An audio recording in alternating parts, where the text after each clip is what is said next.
Hey guys, it's Jasmine with Real World Mental Illnesses, and today we're going to be going over a totally new disorder to my channel, and it is autism. So, I just want to start by saying I do know a little bit about autism just because I've grown up with a little cousin who has it, so I can confirm that these symptoms are fairly accurate. So let's get started. Symptoms. So these I think are the main ones. So repetitive behaviors or interests. So with my little cousin, for example, he is addicted to Subway Surfers. And I know we all had a phase where we played Subway Surfers, but for him, it's something he's consistently played for years now and he just doesn't get bored of it. And it's this one interest of his that just hasn't died down. Similar with like certain books, like Captain Underpants, for example. The next symptom is delayed language skills. So often people with autism get speech therapy. Next, we have gets upset by minor changes, avoids eye contact, trouble dealing with emotions, unusual eating and sleeping habits, and repeats words or phrases over and over. So let's get into the prevalence. So 1 in 36 children in the US have autism, and that is quite a lot. But when you think about it, that's only 2% of people. So, yes. And jumping right in, our character connection today is Grey's Anatomy Virginia Dixon. Now, if you've watched Grey's Anatomy, you know that she's not a huge character. She came back a few times, but she's more so a guest. But this doctor is special to the show because she highlights a mental illness, autism. So I think it is really cool that she's a surgeon because it shows that really any mental illness does not stop you, mental illness or disability doesn't stop you from being something as great as a surgeon. In fact, maybe it can even help you. So, what I'm going to do right now is show a clip of her dealing with a patient in a tough situation. Um, and then I'm going to share what symptoms that I noticed in that clip.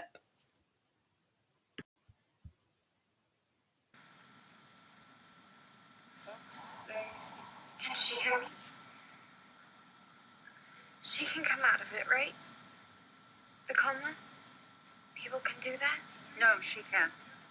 I'm very sorry for your loss, but tests confirm that although your sister's bodily functions are fine, her brain is dead. She has no thoughts, no emotions, no senses. I'm Dr. Dixon. I will be harvesting your sister's organs if your parents agree. Please, she's our baby. We need more time. I'm very sorry for your loss, but her organs are young and vital. They could save many lives. Wake up, Holly.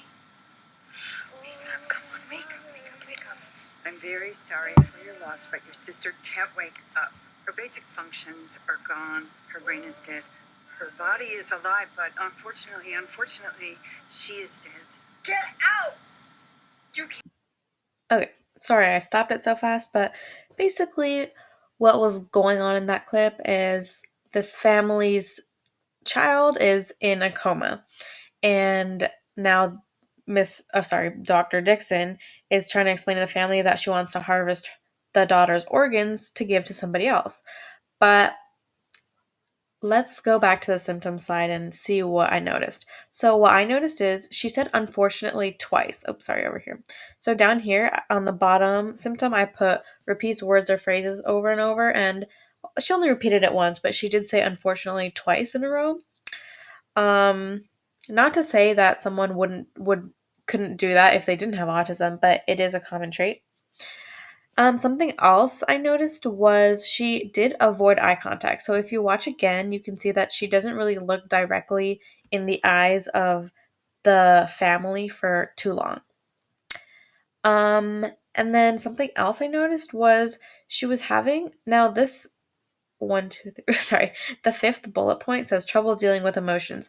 And that can mean their own emotions, but also other people's emotions. So clearly the family was going through a hard time because they just found out their daughter's in a coma. Sorry, I cut out. But as I was saying, the family was clearly dealing with a lot. They couldn't process that their daughter is in a coma now, and she seemed to not be acknowledging that enough. And maybe she could have better comforted the family if it wasn't so hard for her to deal with emotions. Okay, now ending off, we have some treatment options. And yeah, let me go through all of them. So, first, nutritional therapy for food issues, because if you recall, one of the symptoms for autism is having unusual eating behaviors or, being a picky eater. So this type of therapy would definitely help with that. And it'd definitely be best to start this therapy as a young kid so that you don't grow up to have these same problems with foods. Second, we have antipsychotic medications if you're trying to treat hyperactivity and aggression. Um, so this may not apply to everybody with autism, but if somebody has more, if someone is more hyperactive, is more aggressive, this might be helpful. Third is sensory therapy if you have issues with like touching things.